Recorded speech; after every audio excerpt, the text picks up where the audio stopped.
is going to be take until time until 2 p.m. We are now trying to connect with Ms.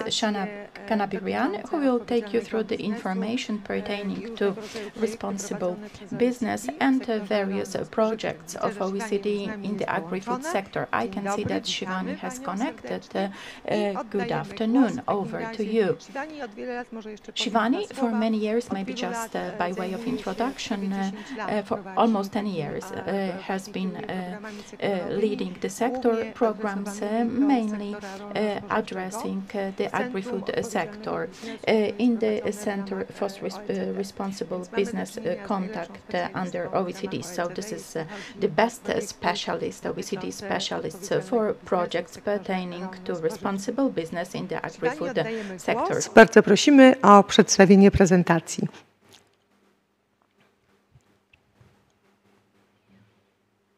Thank you very much, Jacqueline, and thank you very much to the government of Poland for inviting us. We're very delighted to see that we now have a Polish version of the OECD-FAO Guidance. Good morning to everyone. My name is Shivani Kannabhiran. I work at the OECD and lead the work on responsible agricultural supply chains. And I work very closely on this guidance, the OECD-FAO Guidance. And my colleague from the FAO will be speaking to you as well shortly. So what I'm going to do this morning is really explain a little bit the context of what we mean at the OECD by responsible business conduct, some of the work that we're doing in responsible agricultural supply chains, and I think importantly, some of the resources that can actually help businesses that we really have been working on for a number of years now, because for us it's really important that these recommendations really become real and are practiced in the real world. So that's my motivation to speak to you again. And again, a warm thank you for this invitation. Let's go to the first slide, please.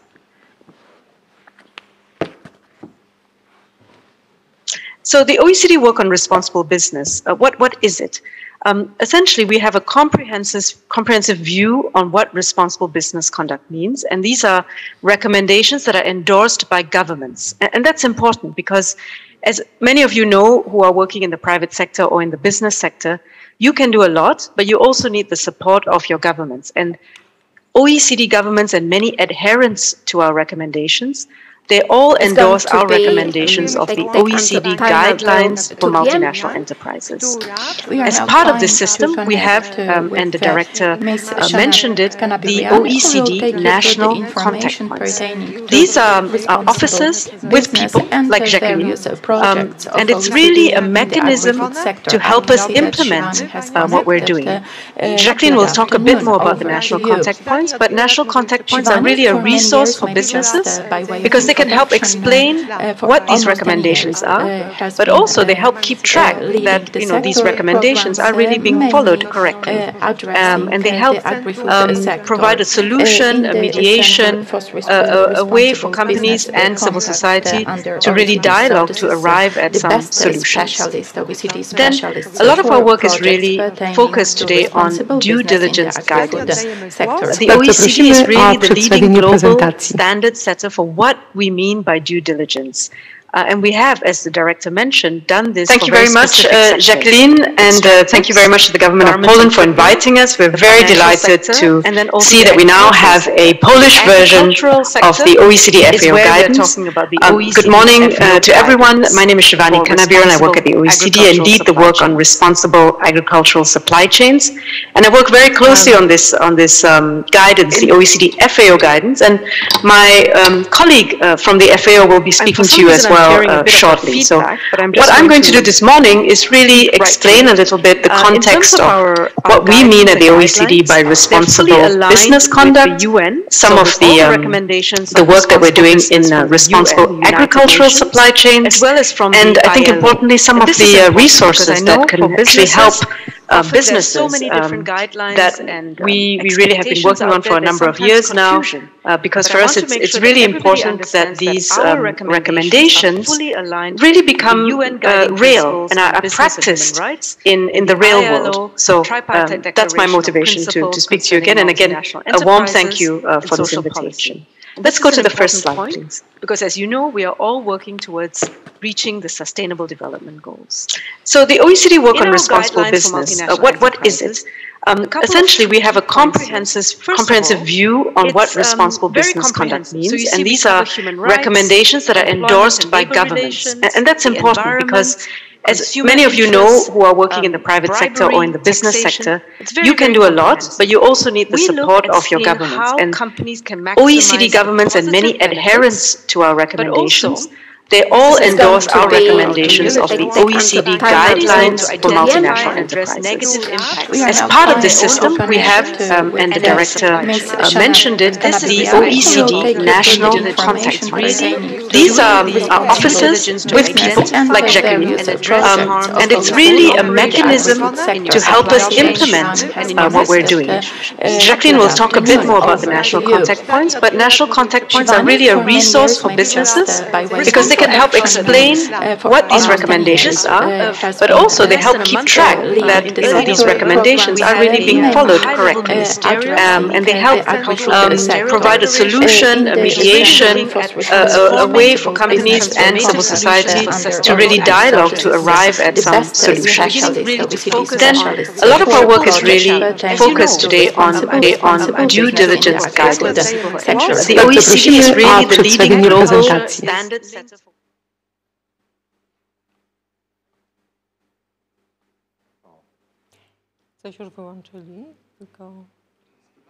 We're very delighted to see that we now have a agricultural sector. Unfortunately, child labor is still a high issue within the agricultural sector. And as we see, there's also growing concern on commodities linked to deforestation in the agricultural sector. So we know we've got a lot of challenges. We also know the sector is a sector that can bring so much benefits to us as a global population. It feeds the world. But we need to think about how to address the triple food challenge: food security and nutrition, the environment, and livelihoods. So these are the issues that the OECD in our responsible agricultural work are focused on. Next slide, please. Responsible supply chains are increasingly a priority amongst policymakers, particularly in this sector. I just want to talk to you about a couple of examples here. The G7 this year, for those of you who have been following the agricultural communiques and even the general G7 communiques, there's been a lot of focus on sustainable agricultural supply chains. Today, there's an initiative looking at the G7 Sustainable Supply Chain Initiative, really to address challenges to change and to really move the sector to be much more responsible and sustainable, working with the private sector as well as with policymakers. The G7 has also asked the OECD to put forward an inventory of government-led mandatory and voluntary standards on due diligence in the agricultural sector, and that will be published next year. And as we saw at COP, I think many of you may have been following the Conference of the Parties in the last 2 weeks. For the first time, the agricultural sector had a dedicated focus at this important global conference. And I'm very pleased to say that our work on supply chain due diligence, together with the FAO, the OECD-FAO Guidance, was featured in multiple sessions at COP27. So just the key point here is that supply chains, responsible supply chains, and how you can do this is really a priority, and we need companies to actually begin to implement recommendations that are in existence today. Next slide, please. This is in broadly the generic due diligence framework that we will talk about, and my colleague from the FAO, Tomislav Ivancic, will go into a little bit more detail on this. I think what are some of the key points I want to make here is that it is not a very complicated framework, and in fact, for many businesses, they will recognize many elements that they are already doing. They have policies in place. They take steps to identify what the issues are. They have a plan to address the risks. They then actually, assess how they're doing, they assess their due diligence, they communicate what they're doing to the public. An important point is when they are actually causing or contributing to a negative impact, that they do something about it and look at how they can remediate it. Key points here, our framework, it's preventative. In the first place, we do not want these risks to actually harm people or the planet. It's based on international standards, OECD standards, UN standards, ILO standards. It's very ongoing, it's very responsive, and it's very flexible. So it's very useful, I think, for many companies because it can be tailored and you can use prioritization. Another important point is that it really, in the due diligence, we really recommend engaging with different stakeholders. And I know for many companies, this can be sometimes quite a challenge because it's difficult to engage with groups that you may not be used to working with. But our framework strongly encourages collaboration with, for example, government agencies, with civil society, with trade unions or worker representatives, and other international organizations. Next slide, please. I'm just going to cover a few of the priorities for our work in agricultural supply chains where we are using the OECD-FAO guidance. The 5 priority actions are as follows. The first is, the fact is, if you want a level playing field, it is very, very helpful to have our recommendations reflected in regulations, frameworks, and standards. So that's one of the key areas we work in.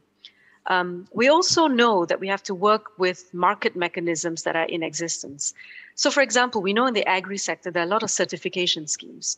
What we do is that we see how aligned these schemes are to our recommendations on due diligence. So that's another key priority action. Of course, the third one is resources for businesses. Many businesses say to us, we want to do this, but we don't really know how. And a key part is actually having this guidance in different languages. So I'm so pleased that it's now available in the Polish language. We also have resources on training on what risk-based due diligence means, and these are now available online in e-learning format. So that's another important resource. And then finally, we do a lot of work in measuring the progress and uptake of the OECD-FAO guidance, particularly by countries, because at the end of the day, the countries are our key members, and that's the direct link that we have. I'm going to end very soon, but I just wanted to flash a few slides up for you. Next slide, please. This is the information on the alignment to the agricultural certification systems. There's much more information on our website. We're currently conducting a pilot with a well-known certification scheme, and that information will be available in the next year or so. Next slide. These are the resources for business. We have a really nice video that is really short, but really informative. And I want to just thank the FAO for their big help in putting that together. We know that we have the guidance now. It's translated beyond English and French. We have not now in Polish, but it's also available in Arabic, Chinese, German, Japanese, Myanmar, Portuguese, Russian, Spanish, Ukrainian, Vietnamese, Thai. This is because we know many companies are global and are looking at different markets. So we want to make sure that you as a company can actually spread and use this guidance globally. We're also developing a number of handbooks on what does due diligence mean, or how can due diligence help you address risks like deforestation and forest degradation, human rights for child labor, living incomes and living wages.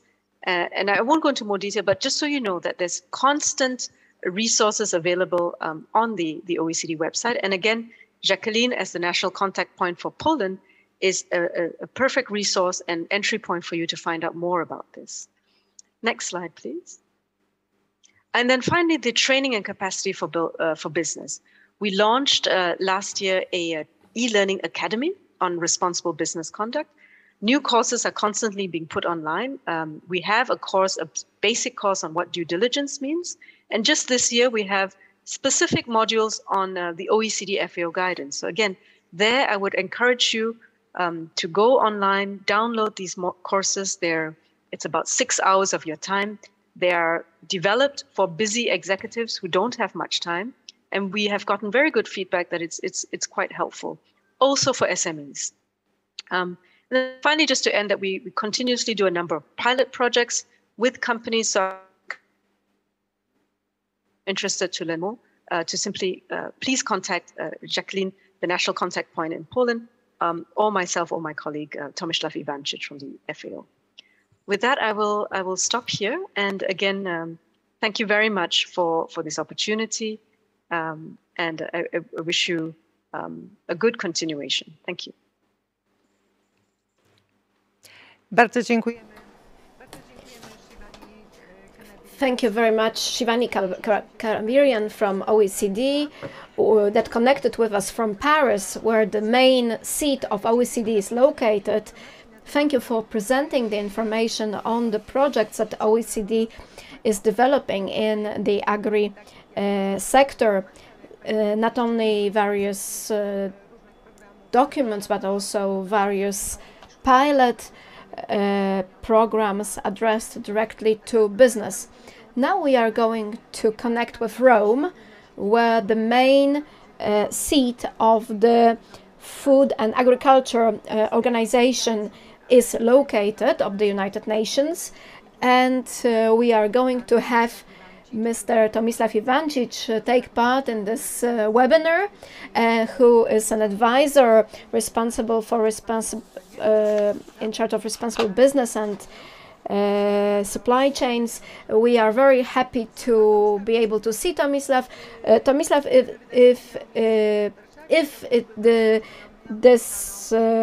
Tomislav would probably know very well this room, because Tomislav Ivancic visited us once during an event on sustainable business, where he was in the Shift organization.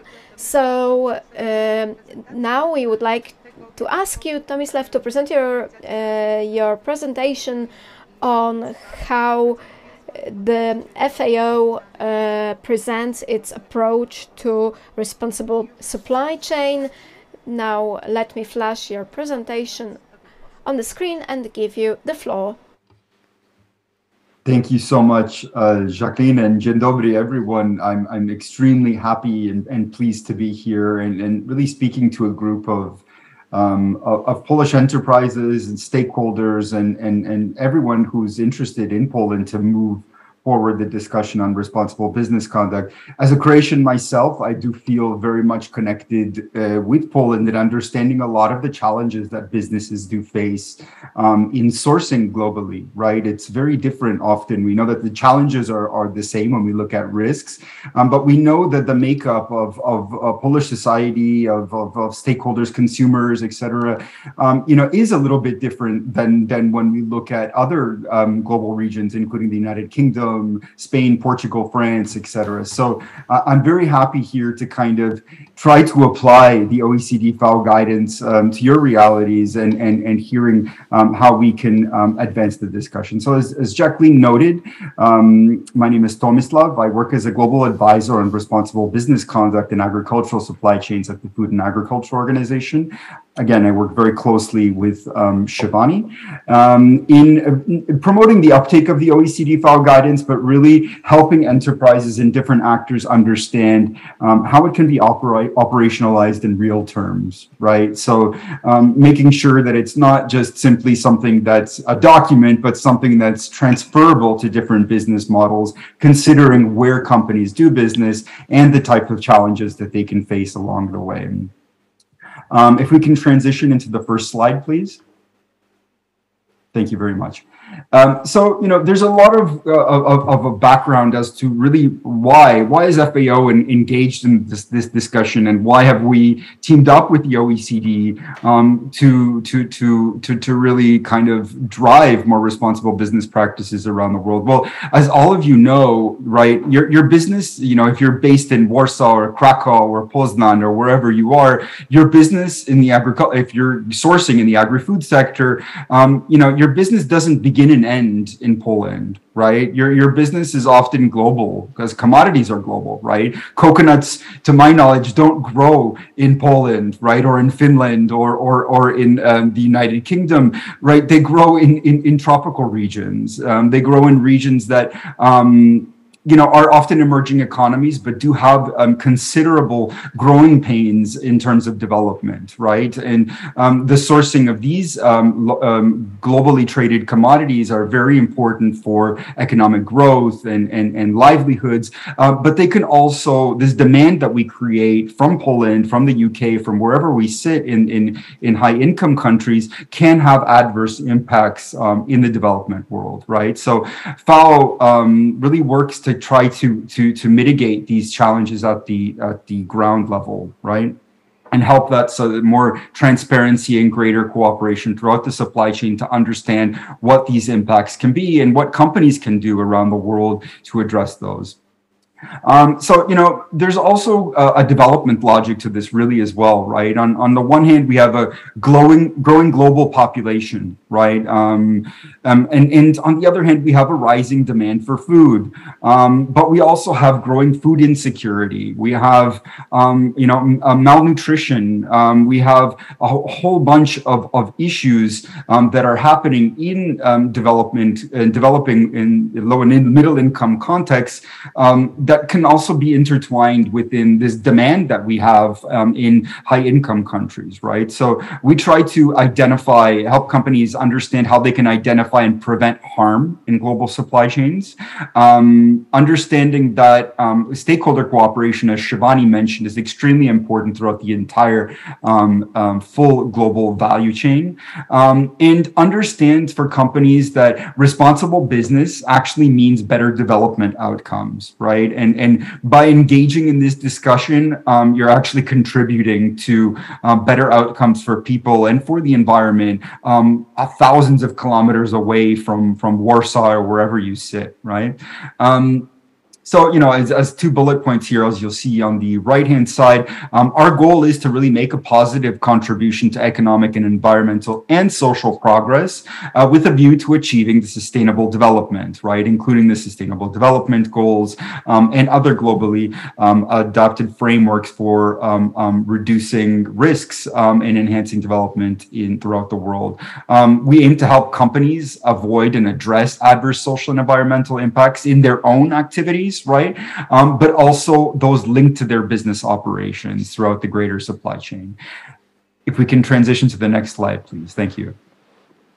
As you'll see here, the logic of FAO's intervention in this discussion as well is also very much driven by legislation, right? We heard in the great opening segment from the director that there is an increasing amount of regulations that is driving this discussion. Now, oftentimes, we very much in particularly here in Europe, we discuss European regulations, which is very much appropriate and understandable. But when we look at really regulation on responsible business conduct and supply chains, this is increasingly really moving into the global arena, right? Of course, the EU is often driving discussion in this with the legislation on corporate sustainability due diligence and sustainability reporting, the revised non-financial information reporting directive, as we all know. But there are also globally, there are also increasing legislation happening around the world that are not within the European space, right? Including in the United States and Canada, which are now finalizing its Supply Chain Due Diligence Act, amongst many others. Now, as we can see from this graph, legislation has mushroomed over really a 12-year period, right? If we look at 2011 as kind of the defining factor of when the OECD guidelines were launched, we can see that this has really just moved into a space that companies need to understand that doing business around the world does have is attached to global norms in what we consider as what's responsible and really who you should be doing business with and how you can be proactive in reducing your impacts by trading or sourcing globally traded commodities, right? One aspect that I'd like to mention that wasn't mentioned in the introduction as well was also the EU's legislation on deforestation-free supply chains, right? We know that CSDD is very important for you for due diligence, of course, as for the Sustainability Reporting Directive, but also, which is something that will be very much popping up in legislation in the next 2 or 3 months, will be the deforestation-free supply chains directive, right? And that will be that's currently attached to 5 agricultural commodities, right? So sourcing from 5 agricultural commodities and their byproducts, but increasingly so, there's been discussions at the European Parliament for adding on further commodities onto that, and with the objective of reducing deforestation in high-risk areas, really, most often in tropical areas around the world. Next slide, please. So, in order to address some of these issues, the OECD, Shivani and her team came to the FAO in 2012, really, right just after the OECD guidelines were launched. And they said, look, we have a wonderful guidance here for companies, but, because agricultural is a political and global animal that has severe, sometimes risks for development, we would like to kind of team up with you to help design a framework for companies operating in the agricultural sector that really makes sense to them, right? And that helps pull out some of these development challenges so that companies know really what these main risks are, right? So when that said, the FAO and the OECD worked together over a 2-year period to design the OECD-FAO Guidance for Responsible Agricultural Supply Chains in cooperation with a really good group of stakeholders, right, from NGOs to governments to workers' organizations, farmers' organizations, et cetera, right? And since then, since it was launched in 2016, it's become the global framework for agribusiness and responsible business conduct, right? That really incorporates existing RBC standards, as Shivani mentioned, including the UN Guiding Principles, the ILO's MNE Declaration, and of course, the OECD guidelines for multinational enterprises. And what the OECD-FAO guidance does is it introduces how companies can manage these social and environmental risks by encouraging development outcomes in supply chains, right? And establishing due diligence systems and multi-stakeholder cooperation to drive some of those issues, right? And importantly, we equally understand, just like in Poland and exactly the same in my country, Croatia, is that companies are not development experts, right? And that's completely understandable, right? As companies, regardless of the size, large or medium or small, you're there to trade and to do business, right? And many, that's the end game of what you do. And now, increasingly, with regulation, enterprises are being required to have a command of development and understand what kind of impacts they can have around the world in sourcing. And the OECD-FAO guidance does exactly that. It helps companies understand what these risks are, right? For instance, if you're sourcing from areas in the Horn of Africa, which are agricultural commodities, which are increasingly, we have globally traded agricultural commodities from the Horn of Africa, but they can often impact on domestic consumption, right? So if countries turn to over focus on exports and not enough for domestic consumption of food products, that can irritate situations of famine, right? Similarly, land rights is also a big concern. We have an increasing number of companies which are actually looking to buy plots of land around the world to, drive their own business and trade globally. Yet, oftentimes land rights are a contested issue in many areas around the world. The same goes for carbon emissions, which are very much being now part of center stage of a discussion on responsible business conduct and supply chains, and deforestation, as we mentioned before. Next slide, please. Now, what kind of risks and development impacts are we really talking about in reality, right? And where do they occur? As we heard before, Shivani mentioned that due diligence applies a comprehensive approach to risk management, right? So it's not just looking at what are my risks in my first tier of suppliers, which previously many companies have done, right? And it was looking at how do I kind of manage the most immediate relationships that I have with my suppliers and making sure that there are no risks there. The spirit of due diligence goes far beyond that, right? And it goes beyond tier one suppliers to drive a conversation of how risks can unfold at the upstream level, right? So at the level where extraction of agricultural raw materials often and where risks are often the most salient, right? Child labor takes place most often in, low and middle income contexts, but, less so in countries such as Slovenia or in the European Union or other high income contexts. Now, that said, which is very important for the Polish context, as it is for many others, even within our own countries, we can often get into trouble by not respecting things such as the minimum wage, the living wage, etc.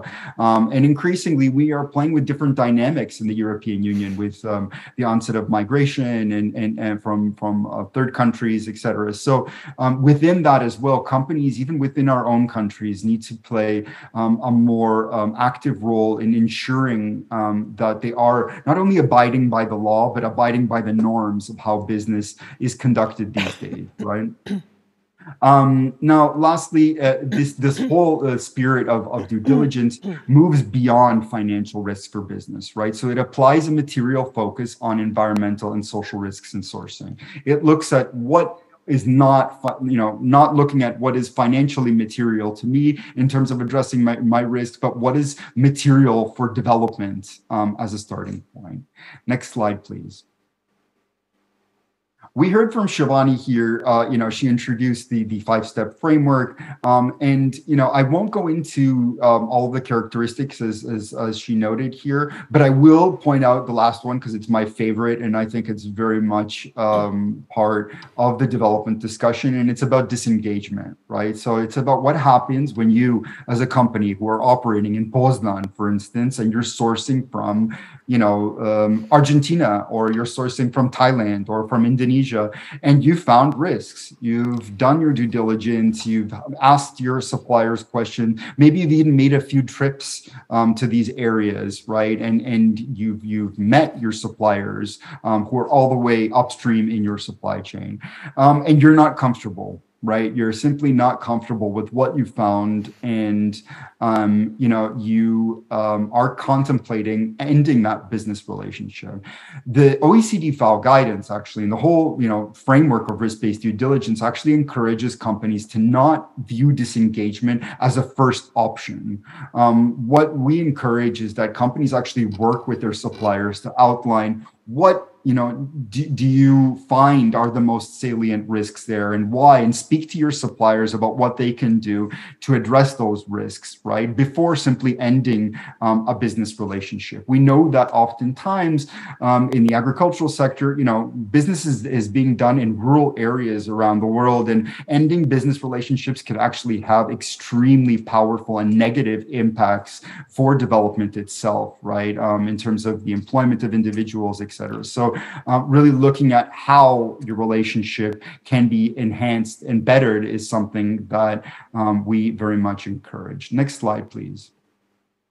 So as was briefly mentioned as well, we are developing a business handbook on deforestation and due diligence in agricultural supply chain attached to deforestation around the world, right? We know that this legislation will be most probably launched in the coming months, right? It's in its final leg right now of consultation in Brussels, and companies will be required to apply greater effort and greater due diligence to mitigate risks throughout the supply chain and ensure that deforestation does not take place, right? We are thankfully in our final stage of this handbook, and it will be launched in Q2 or Q3 of next year. We don't have a full Polish translation, unfortunately, owing to funding, but maybe that's something we can discuss in the future. Next slide, please. Now, what's also important as well is that we bring what we're doing here to life, right? And FAO has quite a number of different initiatives where we promote the OECD-FAO guidance and we onboard companies into different aspects so that they can play a role with this really and play a greater role in reducing risks, but also understanding from peers of how they do it, right? One is, for instance, is the World Banana Forum. It's the world's largest global multi-stakeholder forum in the banana sector, right? So a lot of our interventions are commodity specific. As you can all imagine, there are hundreds of commodities around the world, from bananas to hazelnuts to sugar to, gosh, the list goes on and on. And there are some sectors which are riskier, commodity sectors which are riskier than others. The World Banana Forum has over 40 or 50 right now global members, retailers, importers, traders, really the entire lot of actors, and they meet to gather to discuss both development challenges and ways that businesses can work more cooperatively together to reduce some of those issues, such as living wage, decent work challenges, etc. Next slide, please. Likewise, FAO just 2 years ago launched another commodity initiative, right? It's the Responsible Tropical Fruit project, which is focused on the global trade and sourcing of avocado and pineapples, right?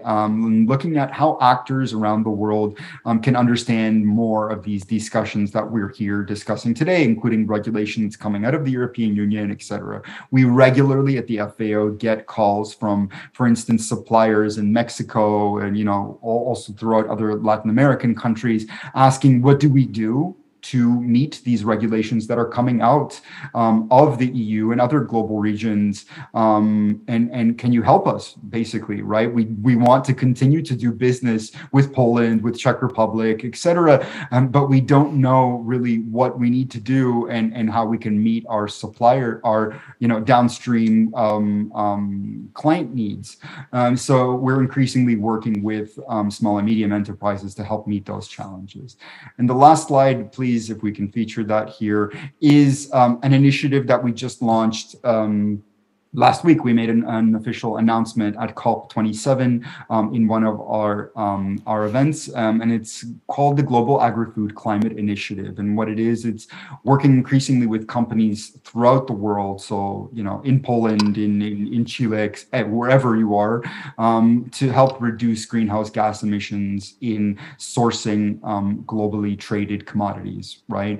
We're going to be officially launching in 2023, but all of the efforts here will be attached to the OECD-FAO guidance and applying a due diligence logic to reducing carbon emissions throughout the agri-food supply chain.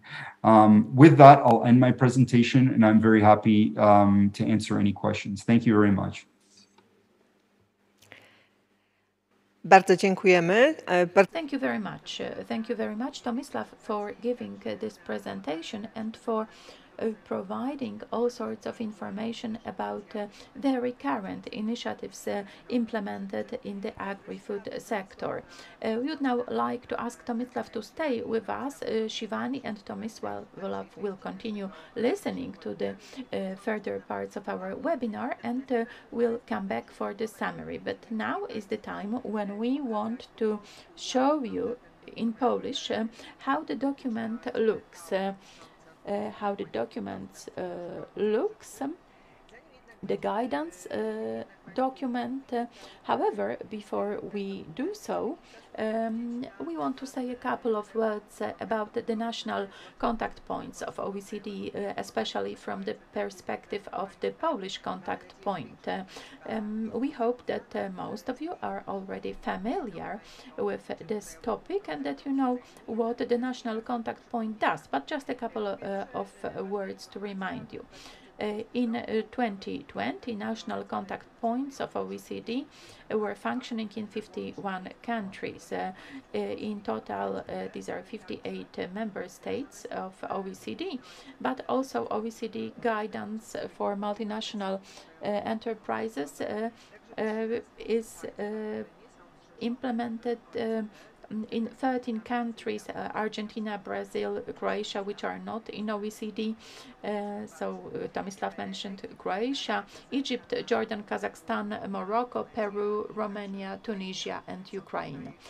These are the countries that are implementing the OECD guidance for multinational enterprises, a big instrument, actually the biggest international responsible business instrument. How it looks in Poland? In Poland, the national contact point was established in 1998, 2 years after Poland joined OECD, and the first OECD contact point for responsible business was under the Ministry of Treasury. Then it moved to the Ministry of Economy. Then for 15 years it functioned in the Agency of Foreign Investment and Information, and since the 1st June 2016 it was in the office of the minister, in the Ministry of Development, then Ministry of Investment and Development, and Ministry of Funds and Regional Policy. Two main tasks of OECD contact points.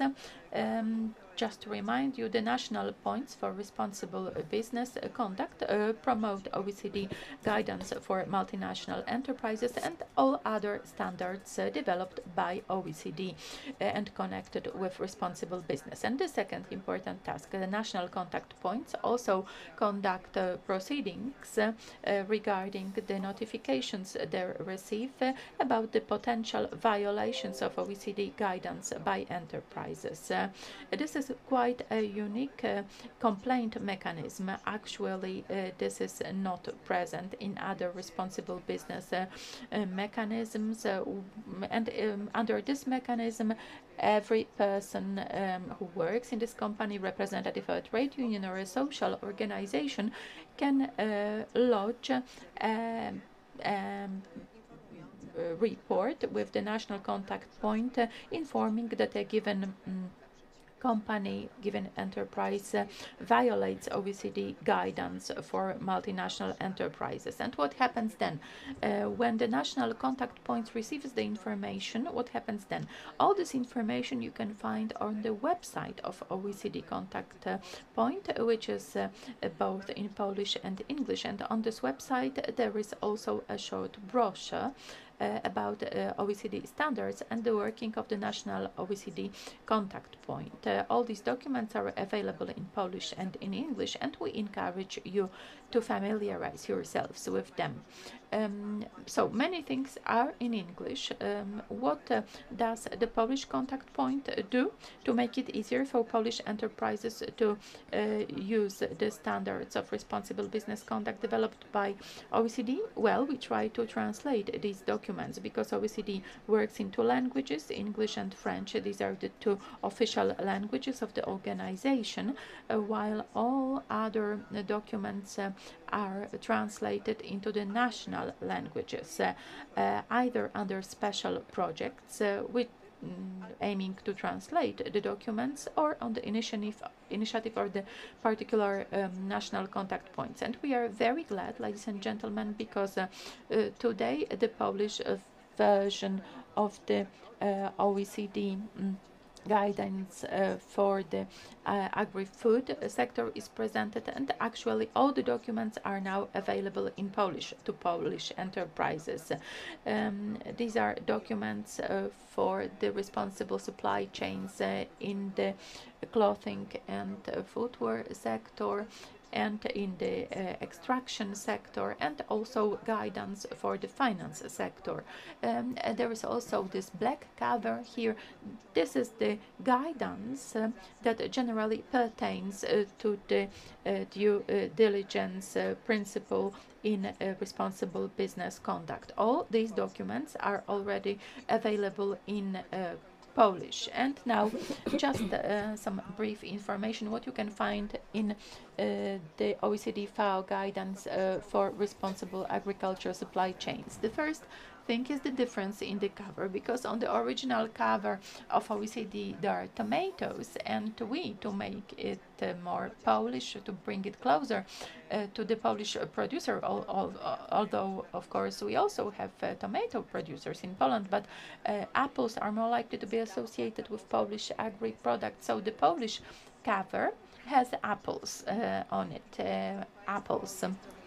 And also the logo is a little bit different on the Polish cover. There is information that the document has been translated by the Ministry of Funds and Regional Policy.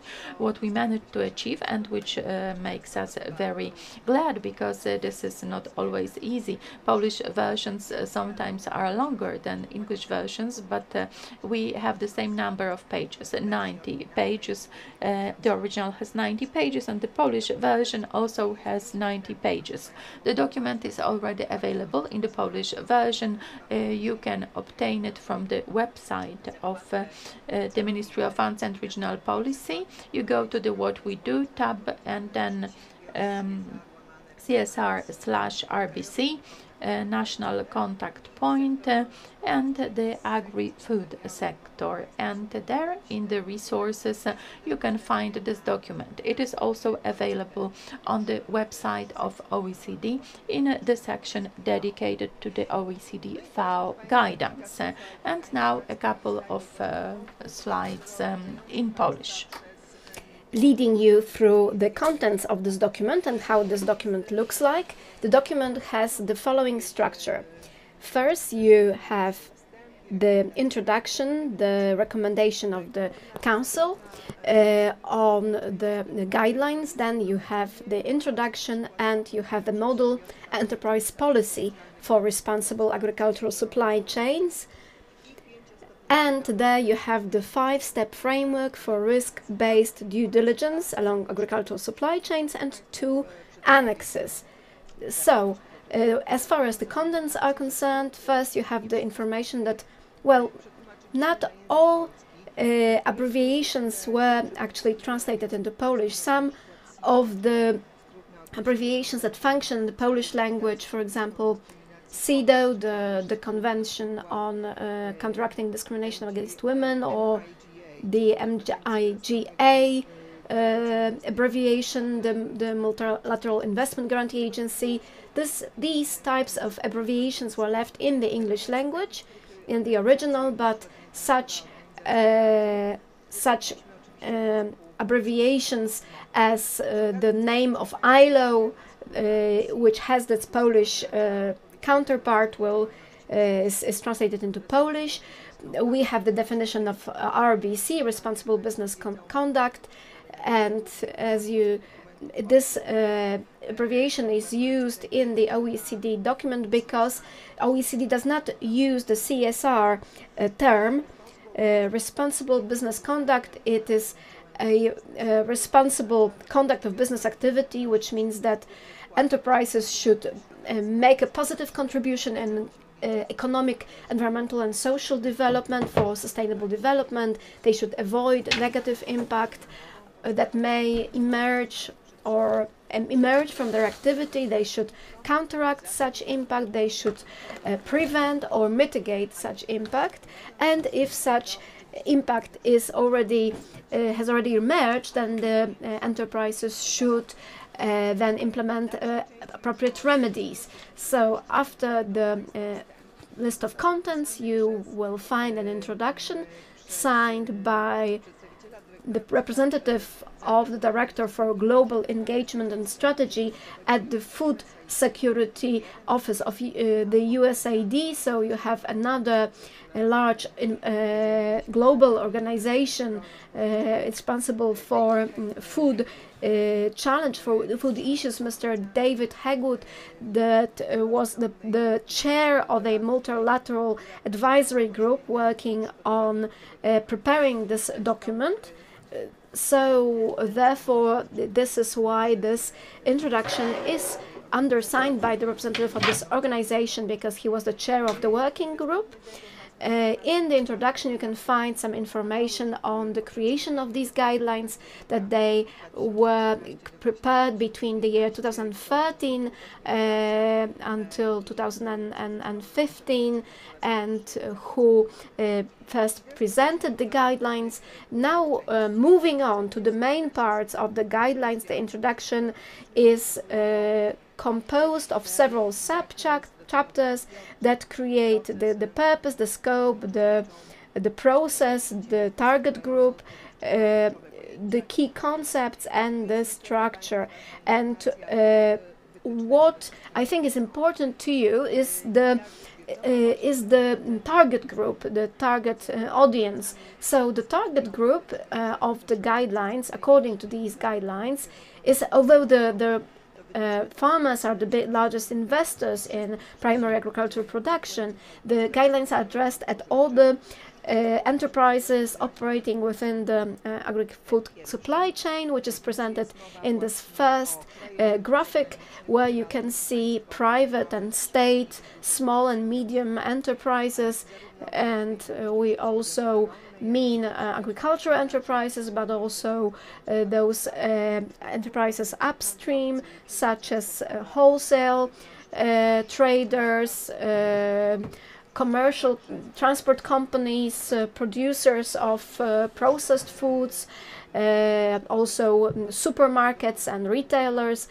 So that's why we used not only the production sector definition, but also the broadly understood supply chain and the chain of marketing. So in the further part of this introduction, you will also find information about the main risk factors that Tomislav mentioned in his presentation, that also the location of these risks at different stages of the supply chain. You can see the main four risk areas: production, aggregation, processing, and distribution. And here we can see various risks, the cross-cutting risks concerning human rights, labor rights, health, food security and nutrition access, and also environmental protection and sustainable use of resources. Also risks related to governance, and mainly governance of enterprises and of food supply chains. Technology and innovation. More specific risks include animal welfare and, for example, tenure rights, especially in the context of tenure rights to land. So the principal parts then described are the model policies of enterprises concerning responsible supply chains in agri-food sector, and also the 5-step framework of due diligence. We are not going to go into much detail here, but let me just show you the main elements on which such typical model policy of an enterprise should comprise. It should cover the main 10 points and refer to the standards of responsible business of wide application. It should take into account the human rights, labor rights, safety and health, including food safety and nutrition, also right to land and access to natural resources, animal welfare, environmental protection, sustainable use of natural resources, governance, technology and innovation. And all these issues are described in detail in this chapter. They describe such model enterprise policies. This is what the guidelines contain, and the 5-step framework of due diligence, it should be of much interest, especially to large enterprises that are preparing for implementing various activities related to due diligence in the context of the draft EU regulations.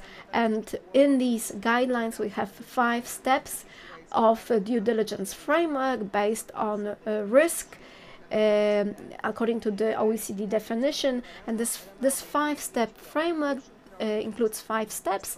Step 1 is creating robust management systems for enterprises for responsible supply chains. The second is to identify, assess and prioritize risk factors in supply chains. Step 3 is development and implementation of response strategy to identified risks, and also in step 4, verification of due diligence, step 5, presentation of reports on how the due diligence procedures are implemented in the supply chain. The steps are described in detail, and I hope that it will help you to prepare your due diligence procedures. In the further part of the document, you have two annexes. Usually annexes are something additional, but in this case we strongly encourage you to take a look at these annexes, both Annex A and Annex B. Annex A presents measures for risk mitigation and risk prevention along agricultural supply chain, and here you can see that the risks are listed in bullet points from 1 to 10, so similar to the enterprise policy and similar to the as in the enterprise policy for agri-food sector. So we have several risks defined. For example, here there is a risk related to grievance mechanisms. So we have, for example, a description of various risks related to creating grievance mechanisms. Then we have some measures describes that enterprises can take to limit risks. So there is a proposal to adapt the grievance mechanism to the risk and negative impact of activity, to cooperate with stakeholders, to avoid the use of such grievance mechanisms that are created by enterprises in order to prevent access to court and outside court grievance examination procedures. So, and there you have some characteristics of effective grievance mechanisms. So such a description you will find to all the 10 bullet points of these from the RBC standards to technology and innovation. The second annex that is also very important when we are talking about the agri-food sector is the annex concerning the engagement with indigenous peoples. So, as you know, many agricultural producers conduct their activity on large territories. These are not small areas where you conduct only small plantations, and there are populations inhabiting these areas, the people that have their rights, but there are unfortunately conflicts emerging on these areas as well. So in the Annex B you can find information on how to cooperate with indigenous peoples in such manner as to make it more adequate, more effective, and so it leads to mitigating the negative impact or to avoid negative impact. So this is all as far as the Polish language version of the guidelines document, the OECD-FAO guidelines on responsible agricultural food supply chains. Now I look at the podium where I have to move because there was going to be a debate between the three gentlemen who are listening closely to our presentations, and I hope that I will be heard well on this mic as well. So I would like to welcome you, gentlemen, and I would like to thank you for your patience, for listening patiently to our webinar from here from the stage. So I would like to welcome Waldemar Guba, Director of Energy Transformation and Agricultural Markets, Department of the Ministry of Agriculture. Also the second guest is Andrzej Gantner, Director General of the Polish Federation of Food Industry. And also we have Bartosz Kwiatkowski, Vice President of the board of the Polish Institute for Human Rights and Business, but also is a director of the Polish Frank-Boat Foundation, that is the International Frank-Boat Lawyers organization that counsels both individuals and enterprises on the issues related to environment and also responsibility. So I would like to welcome both of you. We do not have a lot of time, but we still have some time until the end of our meeting. So we are very happy that you have accepted our invitations, that you are with us here during this webinar. And the main question that we have asked ourselves before talking to you is whether these OECD guidelines that we're presenting today, how can they be helpful and effective in the activity of Polish companies in the agri-food sector. But before we move to the question, I would like to ask you, gentlemen, because these guidelines have already been present on the market for some time, but only today they're presented in the Polish language. So if you could please tell us about your general impressions of this document. Is this really a set of practical guidelines for all the enterprises involved in supply chains? And how practical are these recommendations, in your opinion? Director, over to you, Director from the Ministry of Agriculture and Rural Development. Thank you for inviting me to this discussion. I have to say that my ministry works quite closely with OECD. We take part in various working groups, and we discuss matters mainly pertaining to agriculture, but more and more for quite a long time now. Less attention during the discussion is focused on agriculture, but more attention on supply chains. So that's how the discussion links to our work. My impressions mainly concern the timing, the moment when the Polish version of the guidance is being promoted or presented by you. Against the legislative background connected with the discussion at the EU level, and now we are in the course of implementation of the from field to table strategy, which has a very similar rationale as the rationale of the processing and supply chain philosophy. So this is about this is all about responsible business. So it seems that this is the right moment, also because this process of legislative changes at EU level has not finished yet.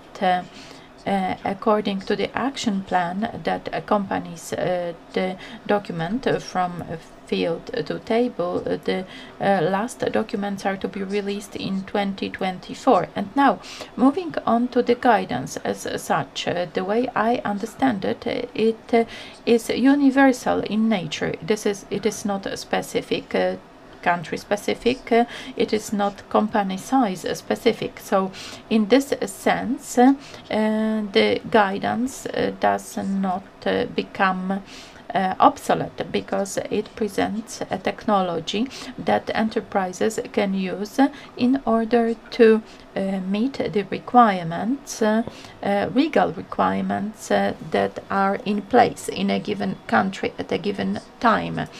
I believe that from this point of view it will be helpful.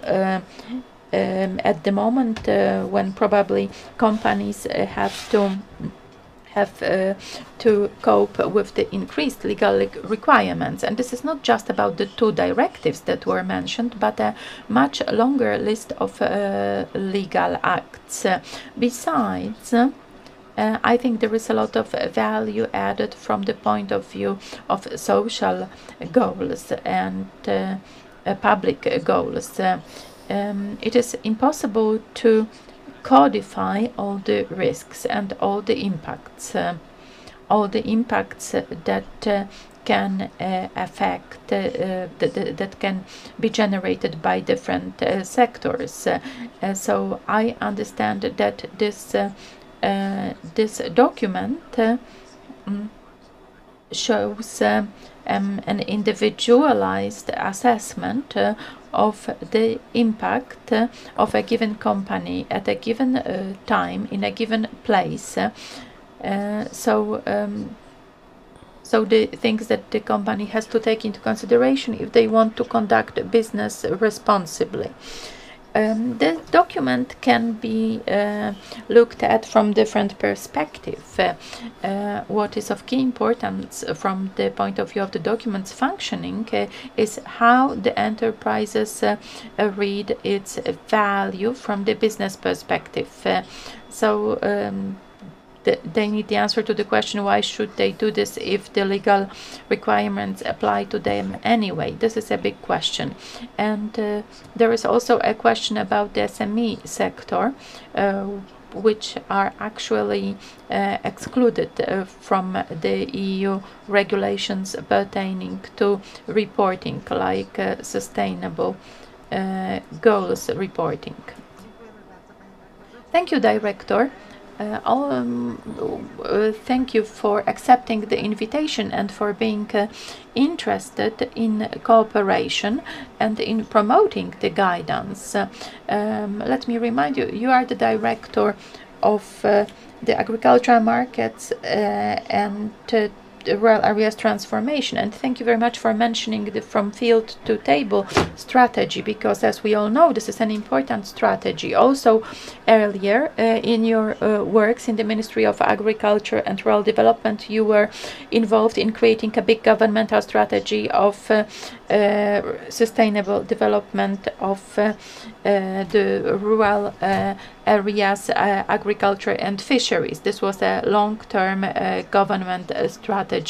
So we are very glad that a person from the Ministry of Agriculture who is involved in creating a strategy like that, a document like that. We are very glad that you perceived the OECD document as important for promoting responsible business standards also among agricultural producers and food producers. And now moving on to Director General of the Polish Federation of Food Industry.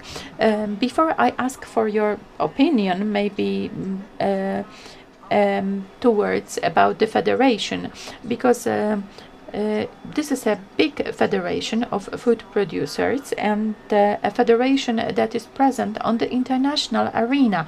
So you are tracking what is happening at the European Union level. You are also a member of the biggest EU association, the Food Drink Europe. And this organization was also part of the working group that was developing the OECD-FAO guidance. So what are your impressions? What can you say about the guidance from the point of view of food producers? Thank you. Thank you for inviting me.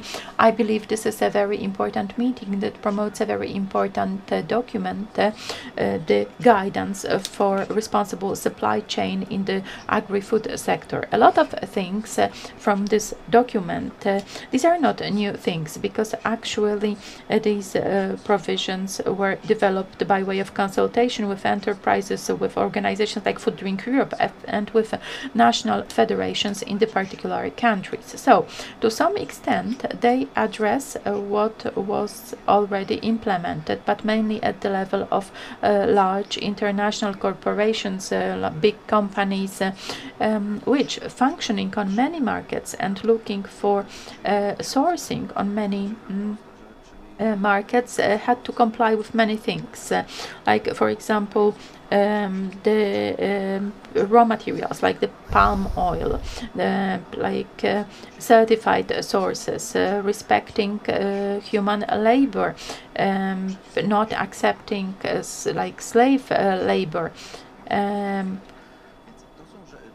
So these are agri policies of the particular companies, building the bond between the farmer and the those who process food in order to share the benefits. All the area of food economy impact on the environment. These are the things that we have been discussing for years, and what is very good in the approach that is included in the guidance. And this is very good that this is taken into account and covers big, small companies, distributors and farmers. So it is impossible to build a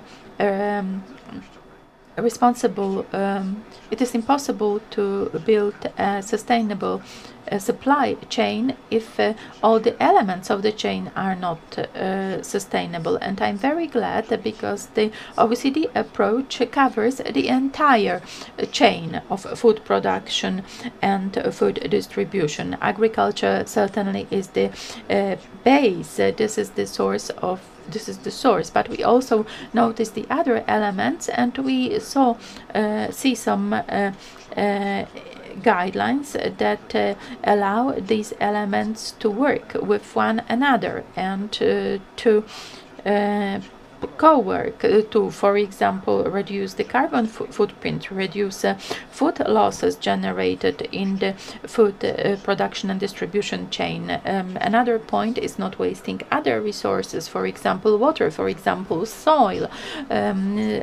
So respecting the natural resources all has been covered, and from this point of view, this is a really fantastic approach, fantastic document, very much holistic, which is also important. And another important thing is that it shows the risks. Risk analysis, this is nothing new in business.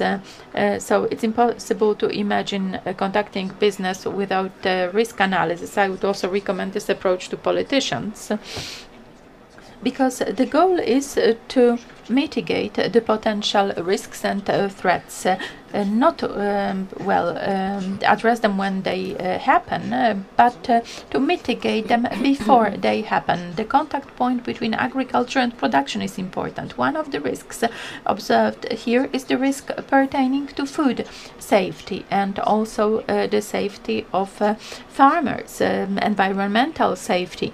In my opinion, it would be hard to find a better approach and to have a better guidance. But well, these will be the big companies. To some extent, they already are, to apply all the principles of sustainable development. They will be obliged to report. They will be obliged to CSR reporting and environmental reporting. And this is already affecting the assessment of these companies, and not just by consumers who are paying more and more attention to whether a product is sustainable, to what the carbon footprint of the product is, to the responsibility, environmental responsibility of the company. It has a colossal importance for investors and banks as well. The sustainability element, how the company is approaching sustainable development, all the things described here, has an influence on whether investors will invest in a given company or not, on whether the shares will be more or less expensive. So this has a much broader context than just the interaction between the particular members of the chain. So thank you very much for this comment, and thank you very much for paying attention to the context of investors, which is actually not accidental, because the responsible approach to business contact, the concept of responsible business contact promoted by OECD focuses strongly on investment activity. Among others, all these tools, all the guidelines for other sectors that we mentioned before, like the textile sector, the mineral sector, the extraction sector, and the finance sector. There is the investment context considered. So thank you very much. Thank you very much for the positive opinion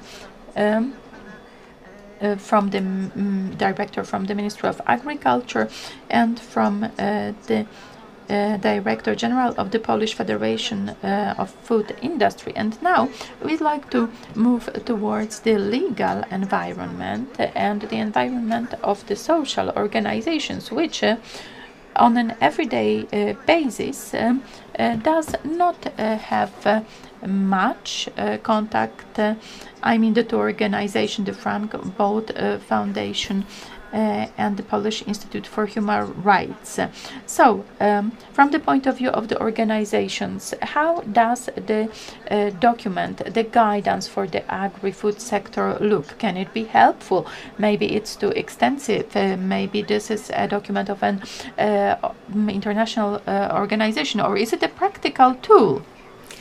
Let me start with a thank you for inviting me here, and thank you for listening and the possibility of sharing my perspective. This document is not a lonely island. It's not isolated from other international guidelines. It refers to international guidelines, documents, and this is very important because due to the fact that thanks to this document, probably many agricultural producers and enterprises will learn about other guidelines, such as guidelines for multinational enterprises, the guidelines that are not complied with by many Polish enterprises. They are simply not known among many Polish enterprises, and the general enterprises are quite general, so the sectoral guidelines directed at high-risk sector, because often it is a sector where human rights are at risk, and the environment is at risk. So this document gives hope to a possibility of seeing a change, and also especially when the supply chains reach the global south countries. So to me, this is the great advantage of these guidelines, that they are going to give an opportunity to the Polish enterprises of the sector to get familiar with these guidelines. So I would like to point out two aspects.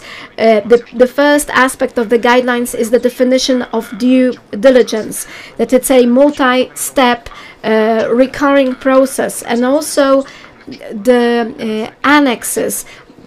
Annex that shows the risks and the possible mitigation measures and remedies, and also the model due diligence policy. But if I were an enterprise, I would not become too attached to the model. The implementation of a model cannot consist in developing a policy just to put it on a shelf. It has to be about repeating a multi-step process, and it has to be durable, which has to be a living document, depending on what is happening in our enterprise, what is happening in the outside world.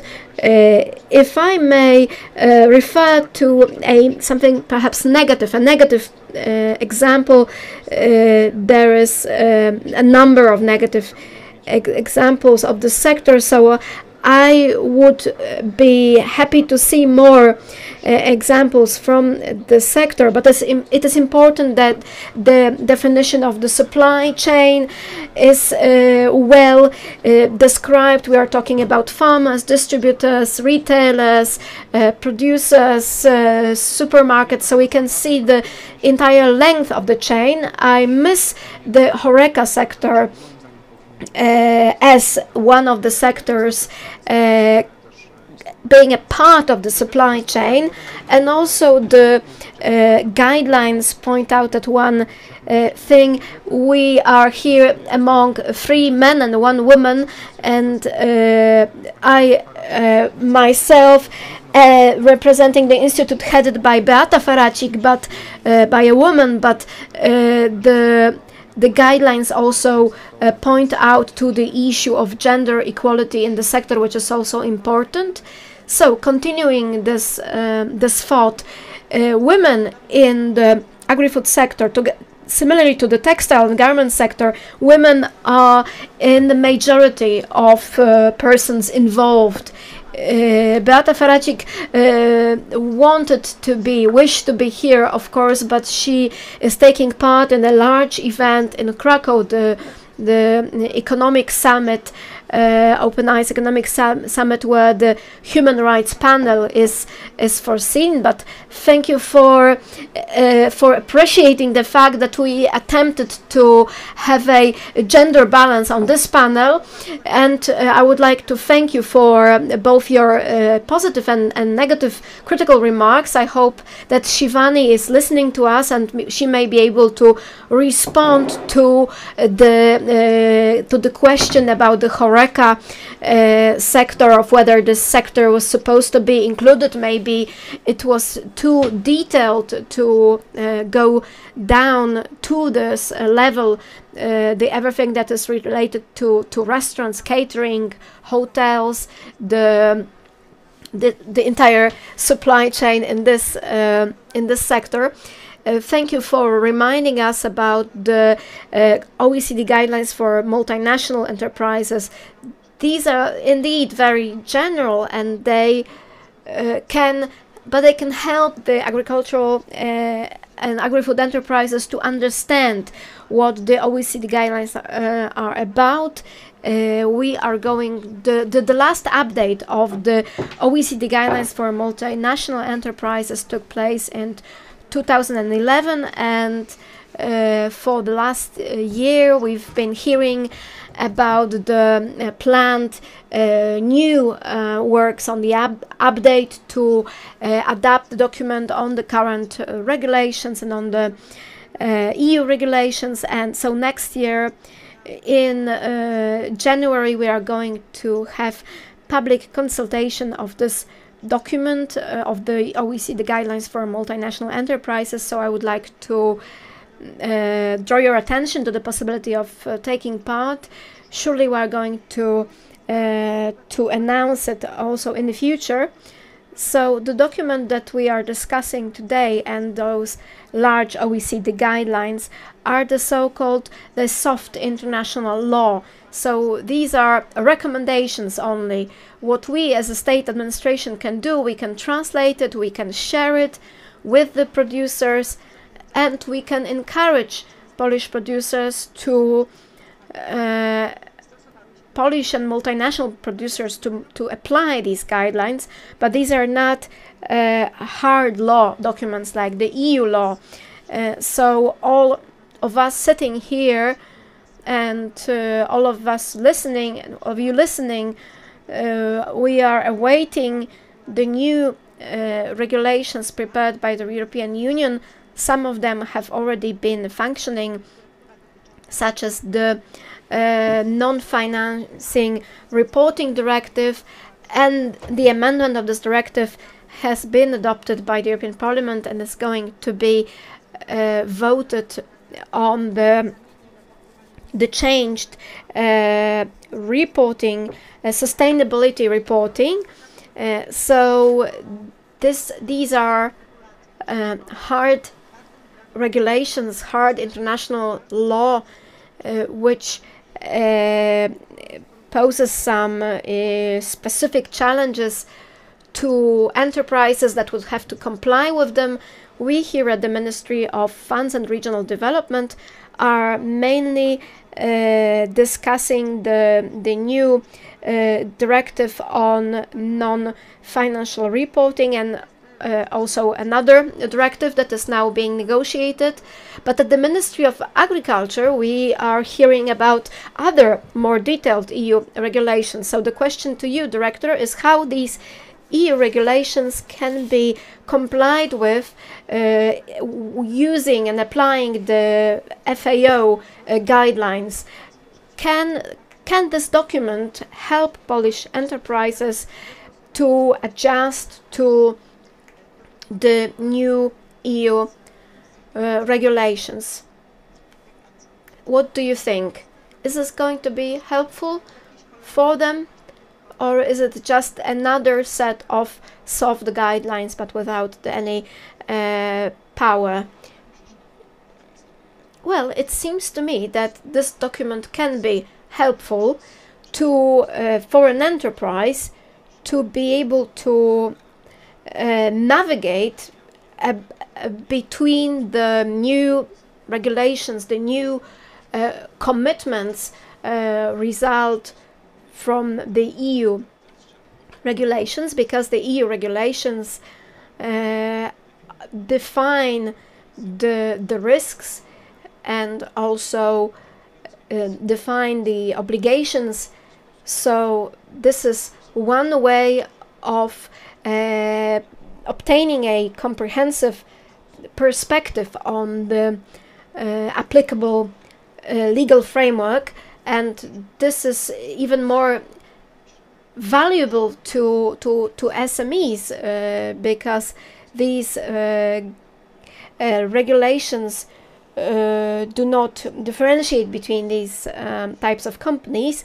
I would also like to point out that this approach is the approach that considers the size of an enterprise. The guidelines for multinationals were earlier because the multinationals have larger impact. Any improper approach can make a larger impact. So that is why the EU regulations also address those global multinationals first, and this makes sense. Also, the multinationals have larger resources. They have resources to conduct the process in a more rigorous, comprehensive manner, the process of identification, assessment of risk, and the monitoring of risk that you have mentioned. So this is something that we have to remember.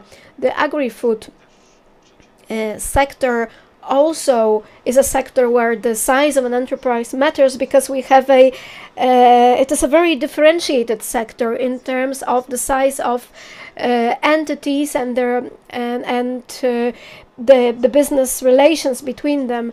So there is, for example, a directive that counteracts illegal practices in business dealings between those different types of enterprises and entities, because there is much room for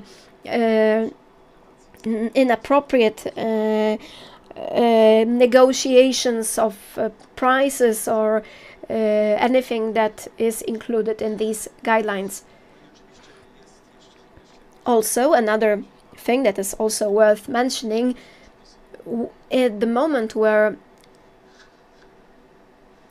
the EU regulations are going to bring about a situation where reporting impact on sustainable development of large enterprises, where when it becomes a standard imposed by EU law, then it will make a difference for the entire sector. Also, the smaller businesses will have to be aware of whether companies conduct transparent policies, whether companies share information with business partners, with consumers as well.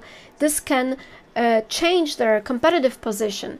So this may also convince smaller enterprises to have such a process in place, and then the guidelines are going to be the first educational material for to this process, even if it's not obligatory. Thank you very much. Yes, indeed, the role of SMEs is stressed also in the works conducted on the due diligence directive, where from the beginning the directive was not to cover SMEs, but they will be impacted by it through the supply chain. Precisely, yes. The director of the Polish food producer organization, when you monitor what is happening in the international forum, mainly in the EU forum, in many working groups that you participate, do they refer to the OECD guidelines for multinational enterprises and also the guidelines document for responsible agricultural food supply chain? Does the European Union notice these documents? Yes, these fora and these documents see each other. Luckily, thankfully, it would be very unfortunate if something different applies in different parts of the world. They see their objectives as well. The objective is the sustainable development, is transparency. So the agri-food sector is noticeable because it is one of the three largest polluters, three largest industries impacting the environment. So it is difficult to oversee the sector. Whether an enterprise is small, medium or large, well, even a medium-sized enterprise can have a huge impact on what is happening with climate. We are one of the largest re-exporter of tea and coffee. We purchase large amounts of tea and coffee. We repackage the resource and the product, and we export it. So we decide on whether human rights are complied with, whether other standards are met in the importing states. It would be difficult to forget about this fact. Also, the discussion that is taking place on how to protect environment better, on how to be more sustainable, on what type of commitments should be taken in the field of regenerative farming, for example, so that some areas can be regenerated. But on the other hand, there is this voice, do not exaggerate. There is a big difference between voluntary guidance, that's a fantastic set of recommendations, and excessively quick implementation of restrictive requirements. Business usually prefers evolution to revolution because revolutions end in costs and more costs. Unfortunately, that is the truth. And frequently they end in unexpected negative impact. Let me give you the example of biocomponents. When I started my work in the Federation, one of the first cases was the level of biocomponents in fuels. Suddenly it appeared that someone in the EU wanted to grow rapeseed to have biocomponents for fuel. After a very long battle, and it was being explained that maybe it was worth to use rapeseed for food, not just for fuels. Certain levels were adopted, and what was the result? Now we have this situation where, as Europeans, we are happy that because we have biocomponents, but at the same time Asian countries and Southern American countries are cutting down a lot of tropical forests to provide us with biocomponents. So this shows that in all solutions, also legal solutions and those that seem theoretically good, a certain balance needs to be maintained, and the situation where we are needs to be taken into consideration. It has to be said that the world a year ago is not the world today. We have 8 billion people to feed 8 billion, I repeat, and the number will be growing very fast. We have a massive climate change that exclude big areas from production. We have the hunger belt that was not as big as it is for 3 decades.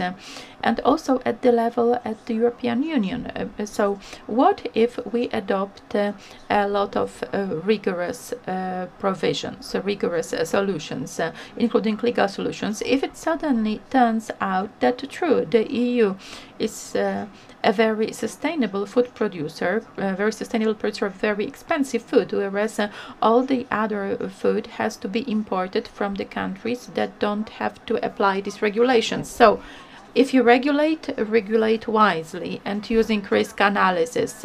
So an approach based on risk analysis as proposed by OECD as well. So a question to the foundation, representative of the civic society. How do you see that? Because you are very closely following what is going on the EU forum. Well, the preparation of the particular regulations, and you are looking at this from the point of view of the functioning of the OECD contact points. As a Polish organization, you are looking at the functioning of the Polish contact point. In your opinion, EU regulations, do they notice the guidance of OECD, and to what extent the OECD guidance and the whole system developed by OECD, to what extent can it be helpful for Polish entrepreneurs? To what extent can it help them meet the more or less rigorous EU regulations?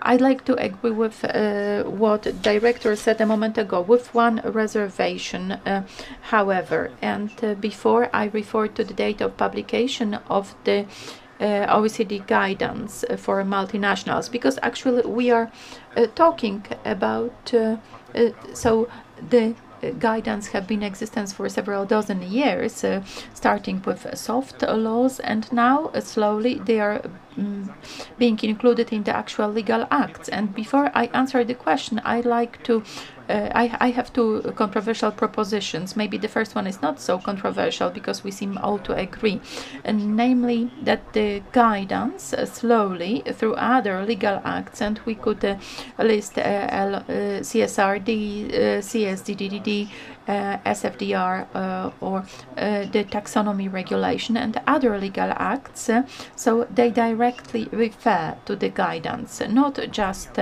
in terms of motives, but also in their content. They state that the enterprises are obliged to abide by the guidance. So something is changing. The guidance is no longer soft, and I will elaborate on that in a moment. And the second proposition is that the new EU regulations, even though most of them, well, I have, maybe it's not controversial, this proposition, so most of them pertain to the biggest enterprises in practice because of the length of supply chains, and like read in the guidance, like that the supply chain starts in the field and ends on the table. So this means that also the small and medium enterprises will be indirectly affected by the obligations. They will have to introduce certain schemes, certain policies, because their bigger business partners will require that, those who impose such solutions in the form of cascade contracts mentioned in the due diligence directive, where some responsibility will be going down and down, so lower and lower. Another important point is that multinational enterprise at the level of OECD, this is not just a big one. It is an enterprise that operates on a few markets. So maybe a small farmer can be considered a multinational at some point. So the guidance that we discussed today, can it come in handy to Polish enterprises? Yes, very much so. For example, last month a report was published on the minimum guarantees from EU taxonomy, talking of sustainable products, of sustainable activity. And one of the conditions of considering a product as environmentally sustainable was for its production to be comply with the minimum guarantees. And the advisory body at the European Commission Sustainable Financing Platform points out that the lack of implementation of certain solutions from the OECD guidelines into the functioning of the enterprise, or notifying a potential violation of the guidance with the national contact point. And I encourage you to familiarize yourself with the proceedings conducted by the national contact point, or the national contact point confirmation that a violation like that actually happened.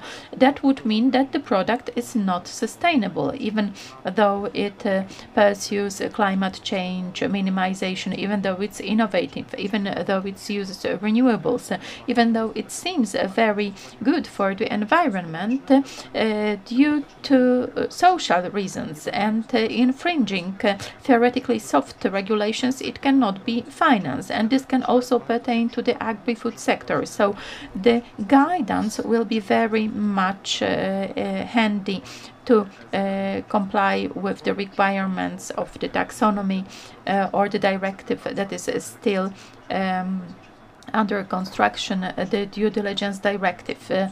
So to be able to comply with all the obligations, it is good to read the guidelines, because the EU model is built on that. It uses the model that was initially developed by the UN and then continued by OECD.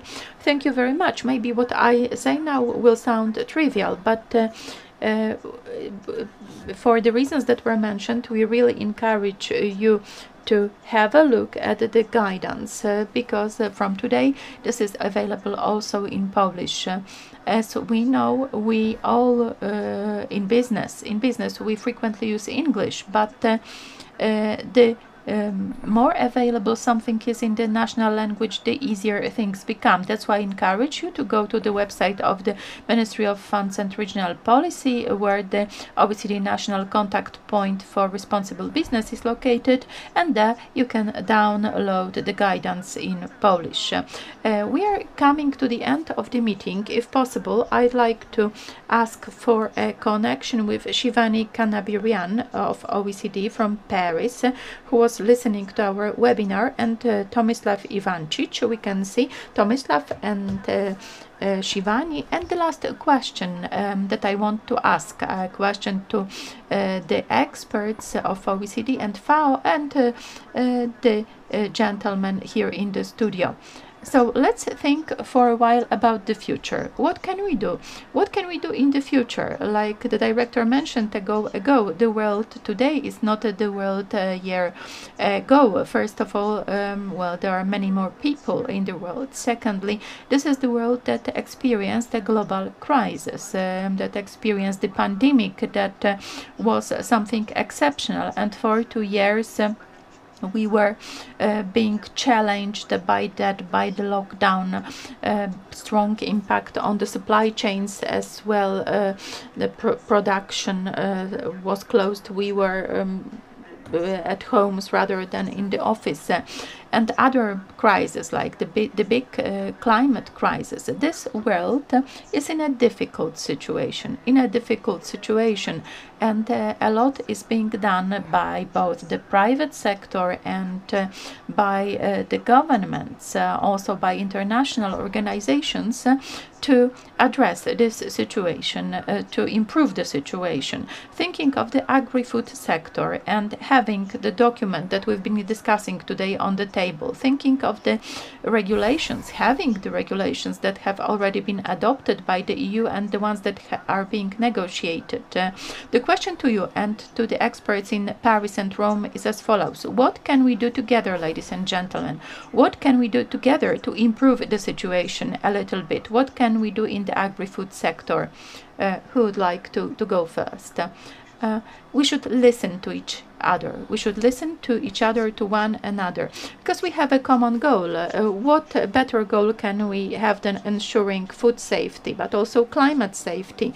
It's impossible not to cooperate. So I believe that all the solutions that are developed, well, all this all this is a certain step that has been made to implement this also at the level of small and medium enterprises, because there are many more small and medium enterprises than big enterprises, and they can operate not just on the local markets, as has been said. So when we think about further solutions, and such solutions will be necessary, for example, in the waste management, packaging waste management, in energy, including renewable energy, we have to cooperate.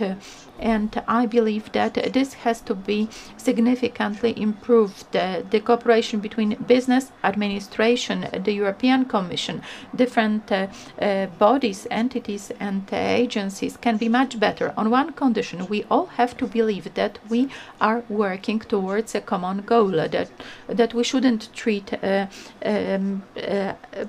ourselves as being at two sides of the barricade, and it's not like the Commission is coming up with new solutions and the offices only want to impose penalties. We should not see that like that. We should cooperate on every level, starting with the most local level to the highest global level, and only then will we have a chance to survive the crises that are already visible, and probably this is just the beginning. So thank you. So listen and cooperate. And what about the Ministry of Agriculture Director? What is your perspective on that? I see a certain challenge, a certain problem related to a large legislative activity, and at the level of the European Commission, the OECD document is the Commission also has the representative on the OECD panel, so they are aware of the document.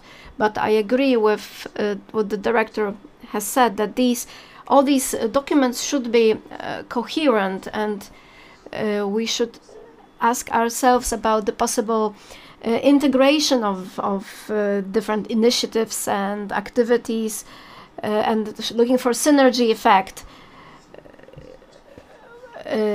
For example, the issue, some of the example that you named with importing some biocomponents from remote parts of the world as a pertinent one.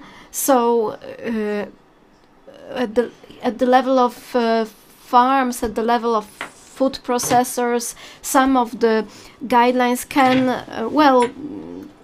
could contribute to the price increase. So also the technology is a challenge that has to be addressed by the science sector and also by the production sector. And the second thing is that the challenge is here where we have the growing trend in food demand. So we have to look from the perspective of consumers, and naturally European consumers. We've observed throughout the last year how the world reacted to the increase in the grain prices. Thank you very much, and thank you for mentioning the technology aspect. I can see that we are missing a representative of the academia and of R&D and development. So this is something that we can perhaps remedy in the future, something that should be and can be done together with R&D sector. So what can we do? How can they make the food sector more responsible? I agree. We should cooperate. The sector, the NGOs, the civil society sector, often was treated as as being outside something. But recently I've heard many times that we are working for the future of our children, and I've heard it from the representative of one of the central institutions, and so this is very good news, and this is one of the pillars of OECD guidelines: cooperation with stakeholders, and building certain policies based on identified risks. This should be done together, because often enterprises don't see the problems perceived by NGOs, but NGOs sometimes may miss the perspective of enterprises and the administration, and this is something that is happening already. For example, with the European reporting standards, included representatives of my organization and other stakeholders. So this is very important news. Also, what we could do at our national level, not only in this area but other areas, is a promotion of guidelines, promotion of responsible conduct of business, and that sustainable development is not an illusion, but it is something that can really counteract, prevent some of the catastrophes that we are heading to, maybe not prevent them, but at least mitigate them, or to adapt to the new realities. Now, I would like to ask the OECD expert, Shivani, when listening to this discussion, to this debate, how could you summarize this discussion and maybe propose what we could do together in the future for the agri-food sector? Dziękuję bardzo. Jacqueline, czy mnie słychać? Tak. Myślę, że to, co myślałam o tym w ciągu ostatnich tygodni bardzo dużo, biorąc pod uwagę, że mieliśmy COP i różne spotkania na wysokim szczeblu. Myślę, że potrzebujemy bardzo odważnego przywództwa, żeby przeprowadzić transformację sektora rolno-spożywczego. Potrzebujemy działania, a działania muszą być oparte o dane, analizy i przez naukę. Wiele osób w panelu wspomniało, że potrzebujemy prawdziwej współpracy, bo w moim opinii będą ci, którzy przegrywający, więc co trzeba zrobić, żeby działać w sposób sprawiedliwy? Musimy myśleć w kategoriach systemów politycznych, systemów biznesowych, systemów inwestycyjnych, znów badań i nauki, bo mówimy o tym potrójnym wyzwaniu, mówimy o the environment, the climate, planetary boundaries, and of course we also need to live, so jobs, livelihoods. What is the future that we want? So the only way we can do this is courageous leadership and willingness to really transform the agri-food system. Thank you. Bardzo dziękujemy za to podsumowanie i spróbujmy jeszcze się połączyć z Tomisławem Iwanciczem z FAO. Czy mamy połączenie z ekspertem? Na ostatnie mamy, tak, znakomicie. Bardzo się cieszymy, że Tomisław jest jeszcze z nami i też, że się przysłuchiwał. Ostatnie pytanie i ostatnia refleksja podsumowująca, jak przysłuchiwałeś się tej naszej rozmowie. Co możemy zrobić wspólnie, zarówno przedstawiciele organizacji rządowych, organizacji branżowych, organizacji międzynarodowych i biznesu przede wszystkim? Co możemy zrobić wspólnie dla sektora rolno-spożywczego, aby był bardziej odpowiedzialny? Thank you so much, Jacqueline. That's a really lovely question. And I think that there's already a lot being done, right? And even when I consider Poland, I mean, the Polish Institute of Human Rights and Business, I mean, they're doing an incredible amount of work. I've helped them through a number of different seminars and capacity building workshops. I think these type of interventions are the most useful, right? I think that more effort needs to be concentrated on working with business to help them meet these challenges, right, in a practical way. So I do think that, bringing stakeholders together, locking everyone in a room at least, 2 or 3 times a year to discuss some of these topics and how, national stakeholders can work together to discuss and solve global challenges is probably the most practical way in moving forward, right? I tend to worry sometimes about too much, government intervention in driving the discussion. I think it's very helpful, of course, for governments and very important for governments to introduce policies and to set, expectations. But I also think it's very important for actors themselves to drive solutions together, right?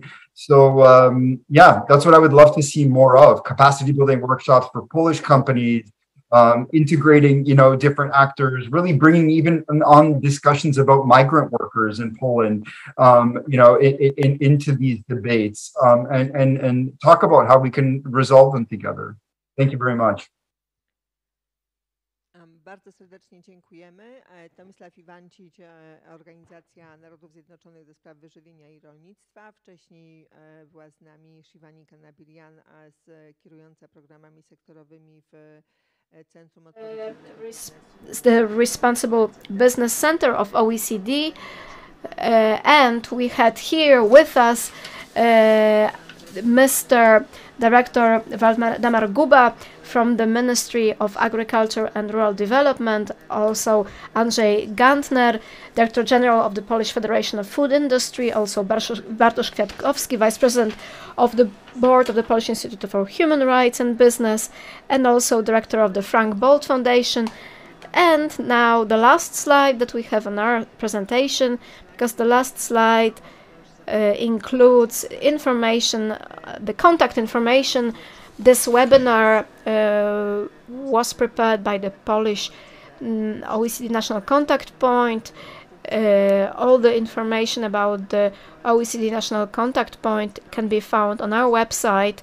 We would like to thank you for your attention, and we would like to invite you to contact us if any of you listening to our webinar has any questions or any proposals as to future actions or events, what type of cooperation we can start, then please contact us. Thank you, everyone, and we encourage you to download the OECD Responsible Agricultural Food Supply Chain Guidelines. But it's not the version that I wanted to show. This is the Polish version. Thank you very much for your attention again, and I hope to hear from you soon with the coming OECD events.